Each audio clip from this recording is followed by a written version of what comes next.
Good evening and welcome to Poland Daily. I'm Nicholas Richardson and this is the news.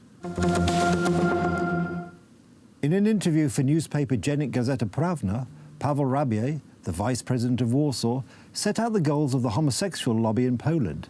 In first place comes the legalization of the so-called civil partnerships, followed by the sanctioning of homosexual marriages, and finally, the adoption of children by gays and lesbians.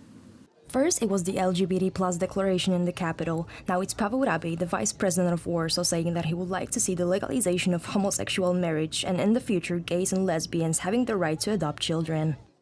First, let people get used to the fact that homosexual partnership is not of itself evil. It does not destroy the community and the Polish family. Then it will be easier to take the next steps, marriage equality with adoption. In many countries, the adoption of children by homosexual couples is allowed and has not caused earthquakes. Rabiej wrote on Twitter today. In conjunction with an interview with editor Mazurek, in which questions were asked about my personal life, I declare that my response to them is purely private. It is neither the position of the town hall, nor Modern, nor the coalition. Let me emphasize, I'm very skeptical about the subject of adoption. The mayor of Warsaw, Rafał Trzaskowski, reacted to Rabiej's words. The actions of Warszawa are guided by the fight against a lack of tolerance. Statements that go beyond the program of the European coalition can destroy our efforts to fight hatred. I instructed Vice President Rabiej to deal only with the tasks I set for him. Eugeniusz Kłopotek from the Polish People's Party, who has joined the European coalition for the elections to the European Parliament, gave an assurance that he will never support gay marriage. From the very beginning, I said that my party should not join the European coalition and I will never support the legalization of homosexual marriage. The Civic Platform Party disassociated itself from this as well. There is no such policy on our platform. According to Jan Jegliński, the adoption of children by homosexual couples is one of the next stages which sooner or later will be included in the objectives of those who want to legalize the so-called homosexual marriages. This was a moment of honesty. In all the countries where there is the possibility of homosexual unions, adopting children was not mentioned, only it was the next stage. Publicist Rafał Ziemkiewicz's activities regarding the legalization of homosexual relationships and finally the adoption of children may be compared to the activities of the Communist Revolution. Today, having been 50 years old, I hear that there are already homosexual marriages recognized as normal, so we have to. I was hearing for dozens of years that everywhere in country after country socialism was winning. This socialism won until 86, 87 and then collapsed. It is hard to notice what the vice president of Warsaw said openly what many of the European coalition politicians are afraid to say in fear of electoral defeat. For the overwhelming majority of Poles, the adoption of children by homosexuals is unacceptable. The intensive negotiations concerning strengthening the American military presence in Poland, beyond the rotating NATO battalions, are still continuing. The NATO Supreme Allied Commander Europe, General Curtis Scaparotti, recommended establishing a permanent base during a hearing before the United States Congress. According to the Rzeczpospolita newspaper, Americans are ready to increase their military presence in Poland, but to a limited extent. The rest of the American soldiers would function in a constant rotation system. The offer concerning strengthening the permanent American military bases in Poland is confidential. According to the Rzeczpospolita newspaper, the United States Undersecretary of Defense John Rood was expected to present this offer on Wednesday in Warsaw. The Supreme Allied Commander Europe was asked about the permanent American military bases in our country on the same day. I'm perfectly content with the large forces that we're rotating today. I get a ready force. I send it home ready. And the other thing is I get a large component of our Army that's been to Europe and understands the mission there. So there's some goodness in that. Some of the enablers, et cetera, some of the headquarters, a more permanent base is helpful because of the relationships you build and the mission they have. So you'll see a little bit of a combination there from my point of view. The former Minister of National Defense, Antoni Macierewicz, emphasized the political benefits resulting from a permanent American military presence in Poland. From the geopolitical and political safety point of view, of course, permanent American military bases in Poland are very important. In the history of the last 70 to 80 years, an attack on a country which has permanent American bases didn't happen. A permanent American military base, for example a brigade, we wanted some time ago, a division, is a nightmare for the Russian Kremlin, and it's coming true. According to the Rzeczpospolita newspaper, America is considering a location of permanent American air bases in Poland. Permanent American air bases in Poland are even more important than military bases, because they are the first line of defense. According to the United States Department of Defense, negotiations concerning the matter of strengthening permanent American military bases in Poland may last from 6 to 12 months. The Prime Minister of Poland, Mateusz Morawiecki, was an honoured guest at the Hungarian national holiday celebrations today. Both Polish and Hungarian heads of government gave speeches at a rally in Budapest. The two countries have been close allies for centuries, something which was clearly evident on the Hungarian streets today, where thousands of Poles came to celebrate the Hungarian national holiday. Byliśmy zawsze razem, walcząc. We have always stood together, fighting side by side for freedom. We also want to stand side by side to fight for a better tomorrow in the future. This longing for freedom can be easily seen when we look at the history of our countries. Today, just as 171 years ago, we are standing in defense of the truth, solidarity, ordinary people and freedom. Nie widać w naszych dziejach. Mr. Prime Minister, dear Hungarians celebrating home and abroad, and dear Poles, who are with us today just like they were in 1848 and in the 20th century, welcome. Mr. Prime Minister, please accept the most sincere wishes from the Hungarian nation. Without Poles, there wouldn't be a free Hungary and Europe wouldn't be able to unite. Poles gave us St. John Paul II and the Solidarity movement. You changed history. We could break free and regain our nation's independence. We, Hungarians, bow before you.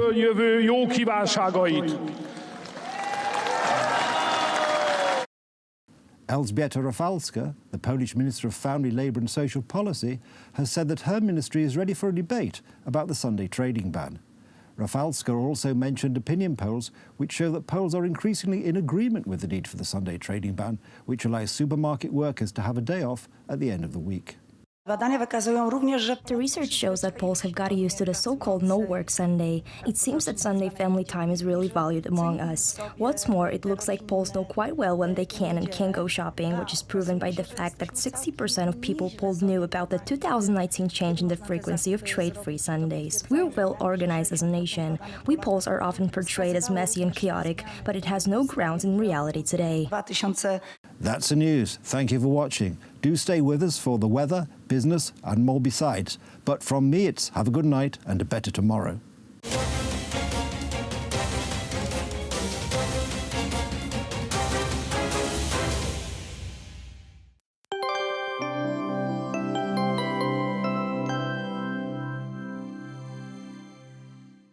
Welcome to Poland Daily Weather. Let's see the forecast for tonight.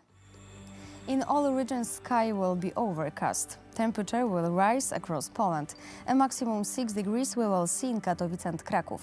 In the central Poland, temperature will range about 5 degrees. A minimum 3 degrees we may expect in Białystok and Olsztyn. Little rainfall will appear all over Poland. The pressure will drop. What will the weather look like tomorrow? In the south, we are expecting a downpour. Less rainfall will appear in the central and on the north. The pressure will range from 6 to 10 degrees. The pressure will be low. Let's take a look at the forecast for the next days. On Sunday, rainfall will leave our country. Temperature will increase to 18 degrees around Śląsk. On Monday, pressure will rise, but the temperatures will little drop to 9 degrees on the south. On Tuesday, pressure will rise again and plenty of sunlight will appear that day. Goodbye and see you soon.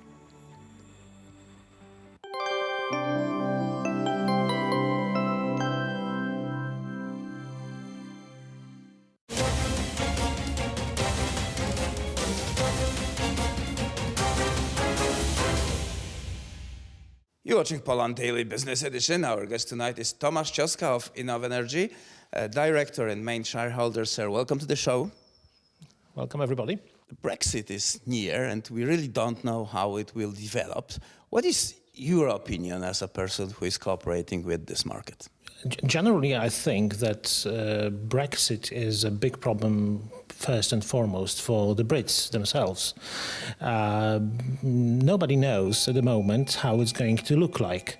Innovenergy is a company that imports goods from the UK, and it's actually a primary source of our merchandise in Poland. And unfortunately, after March the 29th, we don't know if we can sell those products in Poland, because the certificates of those products will not be valid anymore, because there are no international agreements about them. We don't know anything about the imports VAT. We don't know anything about the customs duties. So this could be really disastrous. I'm looking at the situation from the point of view of an importer, but being an exporter from Poland to the UK would be even a tougher situation. Right, because we have this huge trade advantage and surplus with Great Britain, and we basically don't want to lose it very short term. Yes, definitely so. And I can envisage the situation when we have the whole trade at a standstill at the end of March, because no customs procedures or the tariffs are determined. We don't know what to do with the VAT. Shall we impose it at the entry of the goods to Poland? We don't know if we can sell the products either in Poland or Polish goods in the UK, because nobody knows what to do. This is a complete disaster. Are we in Poland only viewers of this drama? Can we do anything? In the European Union, I think that it's a political issue, of course, but a lot of, let's say, big players in the European Commission wanted the Brits out of the Union because they were a hindrance. They were supporting the view of the Union of sovereign nations, and they were in favor of the European community as it used to be before Maastricht. And I think this is a disaster for Poland as well, from the political point of view, because we are losing a big ally in our concept of coming back to the European community as the community of free trade, free movement of capital and of people. What is left is just, a kind of a political imposition of various concepts that are contrary to the interests of particular nations. I think that our government should immediately start talks with Britain. First of all, as we are, Polish citizens are the main group of immigrants in the UK. Allegedly, there are some steps taken to secure the position in the UK after the Brexit, whatever the route would be, agreement or no agreement. But I haven't heard a word about any kind of a trade agreement. We know about a military agreement, even about the UK base, a military base in Poland, but we haven't heard anything whatsoever about any kind of trade agreement. What happens if there is no agreement and the clock is ticking? This is just, 2 weeks. The British Parliament decided that they will not leave European Union without of agreement, yet they don't want to confirm the agreement that was already negotiated by Mrs. May's government. So, once we thought that our politicians are not really smart, but seeing the Britain, we are well in the threshold of European policy. Well, definitely so, and I think this was a kind of a power game between Cameron and the European Commission, but also between Cameron and his political counterparts in the UK. And I think his bluff was called, and he was sort of taken by surprise, but by what happened. He never wanted an exit, I think. And it was a shock for everybody. They wanted to warn Europe, they wanted to negotiate, but I think that they played too hard, a little bit too hard. And the situation is a complete disaster. I think that they were doing anything possible to push the UK out of the European Union. Business-wise, it is beneficiary, but politically-wise, it is not, because, as I said before, it was opposing any concepts of federation, of stronger ties between the countries. The traditional opponent of the UK in Europe was France. But I think that Germany, as the main player in Europe at the moment, was very strongly against Britain, Britain was also, and still is, of course, a strong ally of the United States, as Poland. So we see that there is a strong movement to push UK out of Europe, and also to push the other American allies like Poland out of, let's say, the mainstream European Union, the Europe of two speeds. But half a year ago, I was asked by our British partners what do we think about Brexit, and I told them there will be no Brexit. Nothing is going to happen. And I think that's going to be the case. Either there will be a second referendum. I think they are simply waiting. I mean, the Brits, they are waiting for the outcome of the parliamentary elections, the European Parliament elections. What is interesting is how and if they are going to take part in those elections. Because if they are in or out, and that's the key thing, because if they are still in, and that's the key issue, how long the postponement of the Brexit is going to last. Because the key thing for us would be to see what the new European Parliament looks like, what the new European Commission looks like, because then the situation might be completely different, and for the Brits as well. At the beginning of our conversation, you scared our viewers that the Britain is going away from the European Union. Now you are telling it is not. Well, we have to say it and watch what will happen. Tomasz Cioska of Innovative Energy. Sir, thank you very much for taking part in this show. And that was it for Poland Daily Business.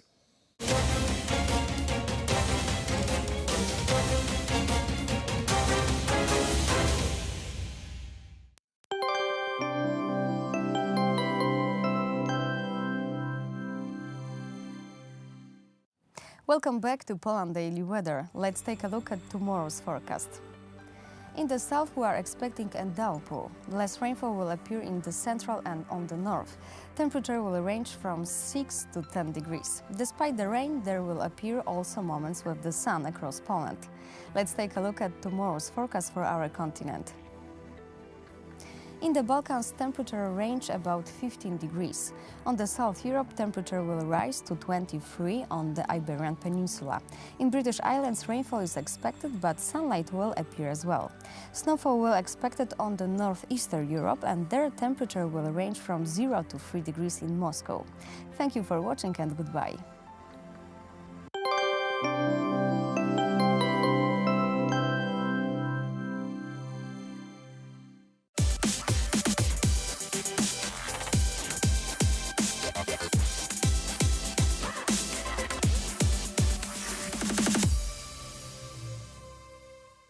On today's episode of Poland Daily Culture, we're providing some insight into a foreigner's perspective on living in Poland.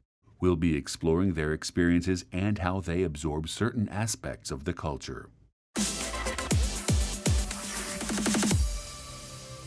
I'm joined by Jesse here. Jesse, welcome to Poland Daily Culture. Thank you for having me, John. Absolute pleasure to have you here. So, first of all, could you tell us how it is that an American came to be in Poland? Sure. So I've been in Poland for about 4 years now. Originally came in as a tourist, just wanted to explore more about the country. 4 years later, I also have a son here now. He resides in Sopot and Trójmiasto, so I'm a proud father of a dual American-Polish national.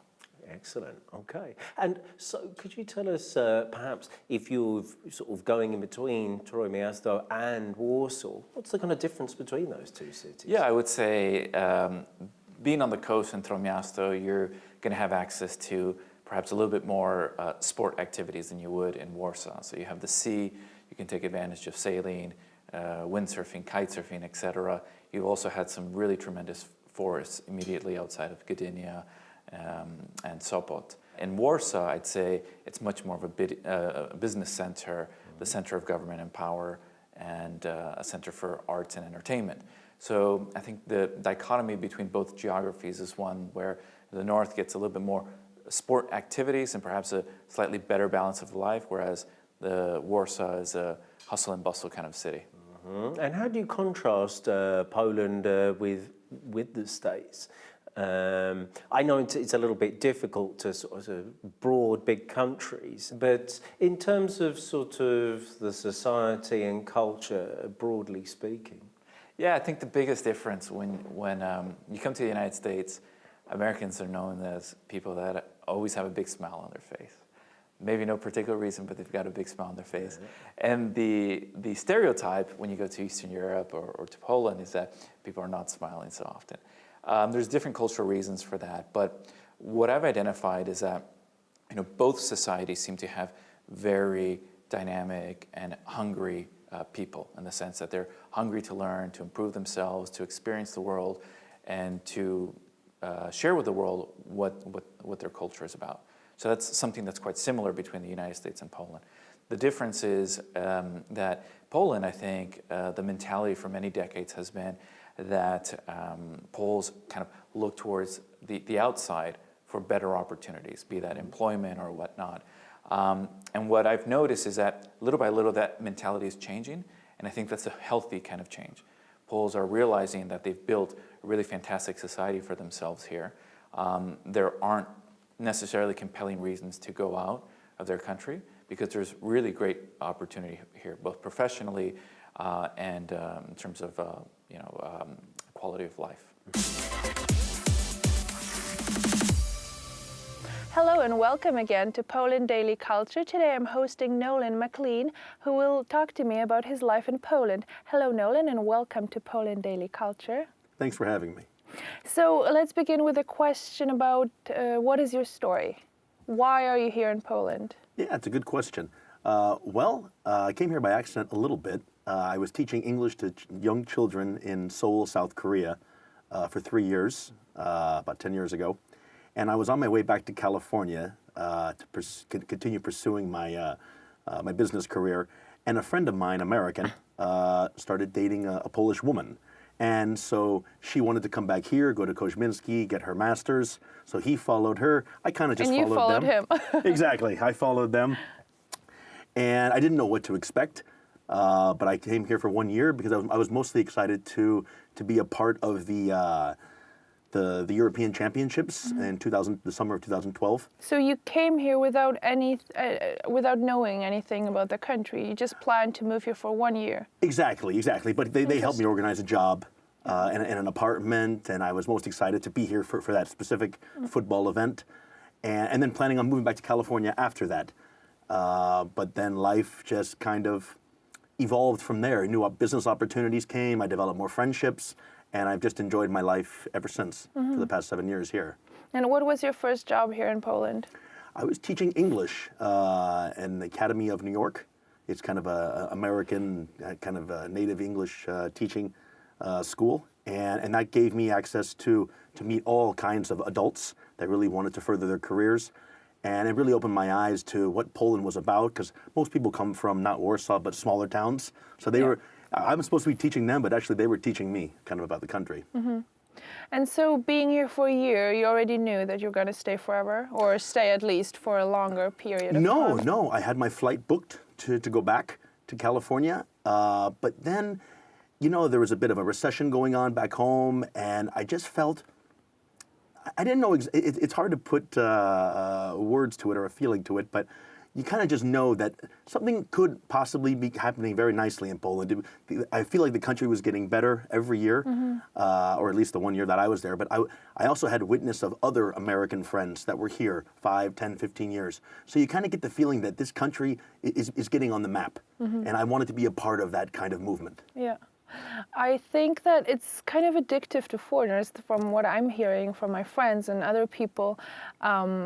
that Warsaw kind of drowns you in, or maybe other cities as well, I don't know, but we're here in Warsaw now. That's a good word, addictive. It can be. The energy can be addictive. Yeah. Again, it's based upon what you want to do here and the people that you associate yourself with, because there's a lot of very intelligent entrepreneurs here that are really, I think, shaping what Poland will become in the next 5, 10, 20 years.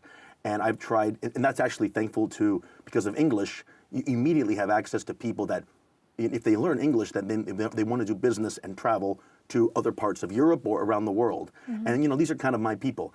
And so being closely connected with them, and when you teach, you have a chance to get to know somebody quite intimately. And so because of this, friendship and bond that we make, we have a chance to just connect on much more levels than just a language, but also business opportunities, traveling opportunities. So I have a lot of friends from Poland that have actually come back to America with me to meet my friends and my family. And we travel together throughout Europe as well. And do you call Warsaw your hometown? My hometown, no. I was born in San Francisco, so that will never change where I was born. But my home, yes, this is where I consider home. So I'm always a little bit sad when the plane takes off from Okęcie. But as soon as I get back, I feel like I'm back with my home. Yeah. And how did your family and friends react when you told them that you're moving to Poland all of a sudden, somewhere that is very far from the US? Yeah, a lot of them needed to look up on Google. Well. Okay, where is Poland? Where's Warsaw? Yeah. What's going on? They wanted to make sure it was safe. Because, I know Poland has a lot of roots in New York and Chicago and Florida. But coming from San Francisco, we don't have a lot of Polish roots. So my family and friends didn't have any kind of association with Poland outside of maybe some of the food and so on. So they were a little bit maybe curious and hesitant at the beginning. But then, you start watching YouTube, you can do some, you gather your information, and they quickly understood why I wanted to stay here. And what do you think are the main differences between the US and Poland? I know that there's a lot of them, but there are also some similarities, I think. No, you're definitely right. There's a lot of differences, a lot of similarities.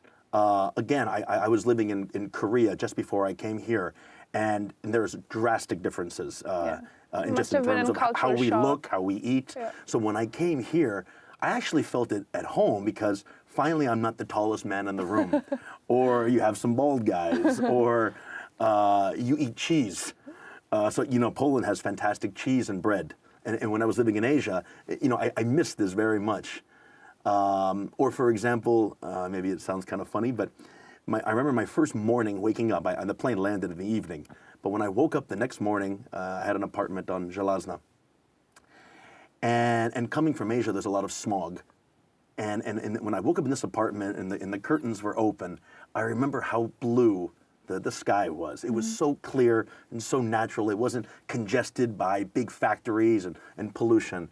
And I really felt like, okay, wow, this is going to be nice. It's going to be fresh air again. And it was off to a good start.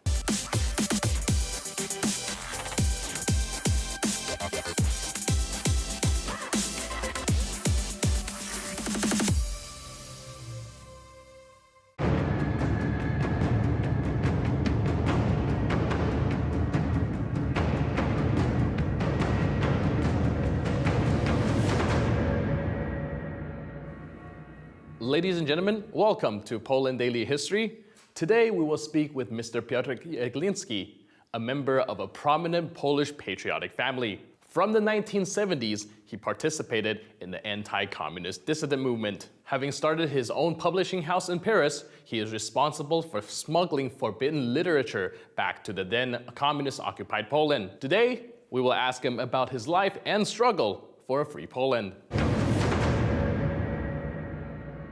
Sir, you were telling me that the implementation of martial law in Poland is a watershed moment for your operation. And I was wondering if you can elaborate on how it impacted your activities in shipping the banned literatures to Poland. Chciałem powiedzieć właśnie, że ten wybuch stanu wojennego nie był dla nas zaskoczeniem. The beginning of martial law was no surprise to us. The thing that did surprise us, however, was being completely cut off from news from Poland. There was a sudden silence. I remember that the first day there was complete confusion. The communists were putting out their own news. Agentura komunistyczna puszczała różne wiadomości. W Paryżu spotkałem Jana Kułakowskiego, który był wtedy sekretarzem. I met Jan Kułakowski in Paris, who at the time was the secretary of the European Organization of the International Federation of Christian Trade Unions. I asked him what he was doing. He said Cardinal Lustiger will be offering a mass at Notre Dame Cathedral for the Polish dissident Tadeusz Mazowiecki. I told him I would go with him, so I went to the mass for the soul of Tadeusz Mazowiecki because such information was being spread that Tadeusz Mazowiecki had died in some camp or gulag. It was that type of atmosphere. Telephone communications were immediately cut off. Od razu odcięte wszelkie połączenia telefoniczne. Myśmy się do tego przygotowywali. We were prepared for this. I worked closely with Tadeusz Rzęczykowski, the former head of the Bureau of Information and Propaganda, which ran the Błyskawica radio station. He always said, remember, before the war breaks out, trains will always run. If trains stop running, that means there is a war going on. Earlier, I had come up with a plan to transfer microfilms on trains, all the photographed materials, which would be placed under seats and other agreed-upon places. This is how I got the story with a photo about martial law on the 14th or 15th of December, so basically 1 to 2 days after it had been declared. Potem były manifestacje, ja tam też przemawiałem. Powstał Komitet Solidarności w Paryżu, którego stałem się członkiem. Right after this, there were many great demonstrations abroad, spontaneously organized by the Polish diaspora. Then there were manifestations at which I also spoke. A solidarity committee was created in Paris, which I became a member of. We decided to organize some operations, an operation to refresh hearts. That's how the concept came into being. I came up with the idea to send balloons to Poland. I was in the Solidarity Committee and some French people came and took care of the technical aspects of it. 10,000 balloons, each containing 4 brochures, were released from the Danish island of Bornholm so that they could reach Poland with the wind. A balloon couldn't weigh more than 10 grams. This was the first type of operation. Solidarności, akcję morską. Wysłaliśmy jacht, który wpłynął na wody terytorialne PRL-u i wrzuciliśmy tam. Then we also stopped the train from Moscow to Warsaw at the North Station. On the 5th anniversary of Solidarity, we sent a yacht which made its way into the territory of the Polish People's Republic, known as PRL. It contained 2,000 packages with all the miniature publications from our publishing house. The sea swept some of the miniatures to the Ruda Island and even right up to the Baltic Republics. Tego typu akcje. No i ogromna akcja polityczna. Robiliśmy wystawy, konferencje prasowe, organizowaliśmy pomoc. There was also great political action. We put up exhibitions, had press conferences, organized help for the imprisoned and the Solidarity movement. These were the most important years, and the printing of books. These books reached their destinations, and I had great satisfaction because letters would then be sent to me by people in Poland who were thankful. Some letters were anonymous, some were signed. Nawet dostałem od jakichś w międzyczasie propaganda PRL-u nas przedstawiała jako... In the meantime, the communist propaganda described us as paid agents and as dangerous people. Diversionary literature was shown. There were TV programs broadcast which said that my hidden passions were firearms and terrorism. Can you imagine that? I later found out that during this time they were preparing to burn or blow up our editorial office in Paris, so this was no joke. Many of our contributors were attacked in one way or another. However, in 1988, I realized something was beginning to happen. At the time, I was the manager of a Polish bookstore. Many different people would go there, among them some communist apparatchiks who had decided to jump ship and were now living in Western Europe. They visited me under the pretext of collecting some books. I realized a political thaw was beginning. Którzy pod pretekstem otrzymania książek. Zorientowałem się, że zaczyna się jakaś odwilż. From 1981 to 1983, the authoritarian communist government cracked down on the Polish dissident movement by introducing martial law. Next up, we will find out about the strategic steps taken by Mr. Jegliński to stay ahead of the regime. So as I understand, you spent a lot of time carrying out your operation in Paris, transporting these literatures to Poland. But at the same time, you also have a very good connection with the Polish Pope. And I was wondering what your operations in Rome looked like. Muszę powiedzieć, że to byłby niepełny obraz, gdybym powiedział, że tylko w Paryżu. I wouldn't have painted a full picture if I said I only operated in Paris. During this time, I was constantly traveling.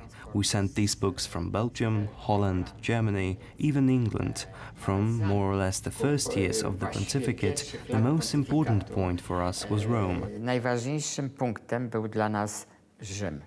Ja w Rzymie spędzałem od tygodnia do 10 dni. I spent a week to 10 days in Rome every month, every time I had the opportunity to meet with the Holy Father, who strongly, very discreetly supported us. Being in the printing house, I had come to pay off a great debt. Będąc kiedyś w drukarni, przyjechałem, żeby spłacić ogromny dług, który już narósł. Kiedy przyszedłem do drukarza, ten mi powiedział, zobaczył pieniądze i powiedział, When I went to the printer, he saw the money and said, yes, that should be enough for the next book. I said, listen, could you bring the settlement? He vanishes, then after an hour brings a piece of scrap paper with some numbers written on it. I look and see that 1 or 2 numbers are missing from the receipt, in Italian lira, that is. Ja patrzę, z rachunku zniknęło 1 czy 2 zera w lirach i to właśnie, opowiadam, że to był właśnie cud Jana Pawła II. Bo This was a John Paul miracle. During one of his addresses to the audience, the Pope looked through the book and said to me, in his deep voice, I am halfway through it. I was flabbergasted because the book was freshly printed. I had literally just taken the first copies. I said, Holy Father, I took this from the printing house yesterday. The Pope kept looking through the book and said with an impish smile, widocznie ma pan tam jakieś przecieki. You obviously have some leakers there. W połączeniu z historią z drukarni zrozumiałem, że to jest właśnie ta opatrzność, która nad nami tyle lat czuwała. This is when, looking back at what happened in the printing house, I realized that this was the providence that had looked out for us all these years. Apart from publishing and sending books, there were great manifestations. When the dictator, General Jaruzelski, arrived in Rome, we organized the manifestations with the trade unions. We organized an exhibition, 10 years of underground press in Poland. 10 anni della stampa clandestina in Polonia, 10 lat prasy podziemnej w Polsce. To było gdzieś w latach 86-87. This was somewhere in the years 86, 87. It could be said that this was a frantic time. There wasn't a big group of us, but we worked as if on some type of drug, constantly traveling, constantly late for something, constantly something going on. Wiecznie w podróży, wiecznie spóźnieni, wiecznie coś się działo, prawda? I think this was the reason so many books reached Poland and opened many people's eyes. Wydawało, że taka ilość książek dotarła do kraju i jednak otworzyła oczy bardzo wielu ludziom. Mr. Jegliński's family, his personal history, and his activities is a perfect reflection of the generation-long struggle for Polish independence. At times, the resistance against foreign powers were fought with weapons in hand. But in other times, it was conducted with the smuggling of printing press and forbidden literature. That's it for today. I'm your host, Benjamin Lee. I'll see you next time on Poland Daily History.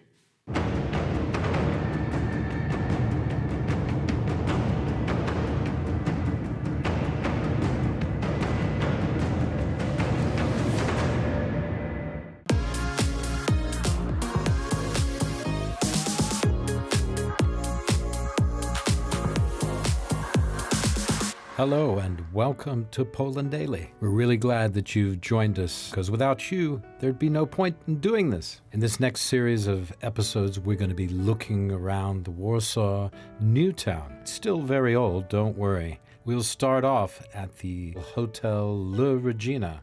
After that, we're going to take a walk and see the oldest church in Warsaw, and one of the oldest in the country. We'll get you up to date on the history of the place and talk about a very famous person who once lived right around the corner. That is Madame Curie, the famous scientist. From there, we'll continue back to the Old Town, stopping off at the Barbican. That's the old wall that surrounds the whole area. It's pretty amazing. So if anybody needs any advice on how to build a wall, they might start here. After that, we'll go to a restaurant in the Old Town for some traditional Polish food. And to top things off, the cherry on the cake will be a trip to the largest souvenir shop in Warsaw. Well, you won't want to miss that. So stay with us for adventures in the new town of Warsaw. It's Poland Daily Travel, probably the greatest travel information about Poland in the world. Okay, everybody, we're back in the beautiful Hotel Le or La. Well, I think it should be La, but it's actually the name is Le, which is Le rather... Regina Yeah, Hotel. because Regina, of course, means queen. Okay, if and you queens are are feminine, generally speaking, I would- although one has to be very careful in this day and age. I would watch that. And it depends on what kind of queen you mean. Yeah. But we are back in the... Let's just call it the Regina Hotel. We're back here. That's what I call it. We're here. We're here with the beautiful and accomplished concert pianist Paulina Otterstein. And but you prefer the violin, I believe, don't you? Mm. Yeah. Incredible musician. Nicholas Richardson, racing Formula One, retired Formula One driver, one of the greatest, perhaps in the history of Formula One. And Artur Górniewski, the Dalai Lama of Warsaw Tour Guides and our spiritual leader at Poland Daily. So glad to have you with us yet again. Artur, speaking of spiritual leader, what can we expect to see on our journey? Nicholas, I know what we can see. The oldest church in Warsaw. The oldest church should in we go Warsaw. there? Yeah, we should. It's just around the corner. Tell us about that. Well, it's the oldest church in Warsaw. That's Apart first. from that. The cathedral? I just said that. No, not the cathedral. It's just the one around the corner. It's also the church where my two boys made their first Holy Communion. So that's actually why I remember it. Mm-hmm. And it's also just around the corner from another little tiny church, which is also notable because for those who like that sort of thing, they used to have Mass in Latin still, until they moved the Latin Mass to an even bigger church. Where? Such was the I attendance. went to one Latin Mass in Senatorska, I think. You did? Really? It's pretty in Latin, isn't it? Yeah. It is much better in Latin, but that's maybe for a different program. Yeah, but they need these things like at the opera with it in English or Polish so you could understand what they're saying. Yeah. What are they called? Surtitles. Yeah, subtitles. Yeah. Surtitles. You're Catholic, aren't you? Yes, I am. Yeah, so you transition right into that. I'm not. I'm Church of England. Well, Episcopalian, surely, because you're from the United States. Yeah, but I don't take any point on that. It's the same thing. It's the same. You don't have to strive for accuracy. I was just trying to put it in terms that you could understand. Well, but when I lived in England, I didn't go to the Episcopal Church. There weren't any. No, well, there was Church of England. There's no point. The same thing, right? Right. Yeah. So, from an next act, we will split more hairs. No, just kidding. And what's the history of this? No, Nick, you had your two, you have a personal connection. Yes, I do. Two kids had the communion there. It's a beautiful church. It's a lovely church, actually. Both outside and inside. It's quite simple inside. It is. Well, they have a lovely altar. But as a contrast to many of the churches, it's quite simple, isn't it? What's the history of it? We are talking about the Church of Annunciation of the Blessed Virgin Mary. Mm-hmm. The construction started in 1409, and in 1410 it was ready. In 1411 it was officially blessed and became a church. And I would like to point out that these are the days and these are the moments when we are having a question in this part of the world if it's Poland or Teutonic Knights developing. 1410, remember the very important Grunwald battle with our very important Władysław Jagiełło guy who starts the you're king Jagiellonian against the Teutonic Knight. and there are many aristocratic families involved, sending their armies as well. These are amazing moments in Polish history. We are spreading on the map in here. We are making this big connection with Lithuania, creating more than You one mean growing on the map. Exactly. Growing, And this is when more and more people come to this area to settle, to stay. And by the way, in this very moment... Wait a second, when was Grunwald, the great battle? 1410. 1410, and when was this church? 1409, 10, 11. It was under the same time. It was growing, being built and finished at the same time. But so it really was an important church that time. But the region of Mazovia, the state of Mazovia, at that time was independent. It was a separate state. It wasn't a part of Polish kingdom or Lithuanian dukeness. So we are having local dukes in here ruling this Mazovian area, and Mazovian area will become the part of the crown later in 100 years later than this church was constructed. Yeah, it's interesting to me that this is the new town, yet the church was the oldest church in Warsaw's here. Yes. And I think that's part of the only difference between the new town and the old town is the walls that were originally around the old town, right? Separating it from the rest, or beginning to be the first part of Warsaw, right? Yes. Yeah. So when we go and look at that church later, it's exactly, that church dates from exactly the time of the most famous battle in Polish history, Grunwald, right? Yeah. Yeah. Bitwa pod Grunwaldem. Bitwa, what? Bitwa pod Grunwaldem. Bitwa pod Grunwalda. Is that right? Grunwaldem. Grunwaldem.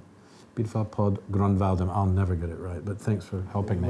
Thanks for helping me. Oh, thanks for your vote of confidence. Well, it's a pleasure. You praise where praise is deserved. Okay. Well, that's enough out of him. Okay. We'll be back after the short break with more exciting, scintillating talk about Warsaw's new town, which is really an old town. Stay with us. Okay, Poland Daily Travel is back for you. That's right. Why do we do this? Because we love you. There's no other reason. At any rate, I'm back with Nick and Arthur and Paula, our associate producer, who keeps us in line. And I just want to say, we were talking about the church, the oldest church, and the Battle of Grunwald, and all things historical, because that's what you do in Europe, because everything's historical, isn't it? It is. It's such a long history. Poland, 1,000 years. But I'll tell you, if we go down, there was like a Larry King thing, it's like one thing not connected to the other at all. Ridiculous. Anyway, 1,000 years, men and women, knights, horses, very important. We'll be right back after this short break. No, stay with us, we're not going. If you go down and stand next to the church, as we will, on this beautiful day, it's a fantastic view, isn't it? What do we see there? There are fountains over there. Paula, maybe during the summer you visited a fountain show. Yes, they're colorful. Very beautiful, right? And you can sit on the scarp with your friends and enjoy the view. The fountain show is about one of the legends connected with the history of this city, and every single season presents another fountain show. Above of this we can see the river itself. The longest river in Poland, 1,047 kilometers. On the other side of the river, the Vistula, Wisła in our language. Right. The reason of our location in here, of Warsaw location in here. And then across the river, the only in European capital original natural river bank. So regular forests, trees over there, and people hanging out in the very natural circumstances. Famous and beach. the famous beach, yes. They say it's the most beach In any city in Europe or something like that? Yes, some of the mayors ask Warsaw, hey, what did you do to have this original riverbank over there? Then we reply nothing. It's just there. It's just original. Because I always remember that when you, and even now when you look down, there's more stuff when it's summertime, but in, you know, not too long ago, even 6, 7 years ago, there wasn't much down there. No. It's all been built, and it's quite a nice place to walk. On the other side of the river, a lot of it's very natural, which is very attractive. And there's nice bike rading trails and one little place to stop after another. Summer, it's magnificent. Great. But then this side is much more built up. What do you say, chic or something? Is it chic? Not really. It's more like a fun, like a seaside or something like that. More organized, you can say. Do you go down there sometimes? No? Sometimes. Yeah, at Not night? very often. Not, it's crazy. During the day, it's nice, I think. It's nice during the day. Yeah, there's too much going on at night over there, I think. Yeah, sometimes. Anyway, Poland Daily Travel.